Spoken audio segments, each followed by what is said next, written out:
ইউরোপীয় ইউনিয়নকে আরও ঐক্যবদ্ধ করতে জার্মানির চ্যান্সেলর ওলাফ শুলজের সঙ্গে বৈঠকে বসতে যাচ্ছেন ফরাসি প্রেসিডেন্ট ইমানুয়েল ম্যাক্রো।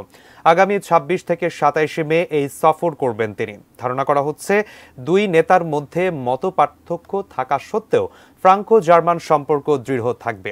গত সপ্তাহে ইউরোপীয় ইউনিয়নের শীর্ষ সম্মেলনে ম্যাক্রো ও শুলজ বলেছিলেন ইইউতে একটি পুঁজিবাজার বাস্তবায়ন এবং একক বাজারের আধিপত্য কমাতে চান তারা।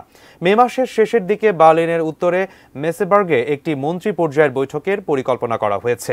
জুন মাসে জার্মানিতে আরেকটি সফর হতে পারে। ফ্রান্স, জার্মানি ও পোল্যান্ড নিয়ে গঠিত ওয়েমার ট্রায়াঙ্গেলের বৈঠক হতে পারে সেখানে।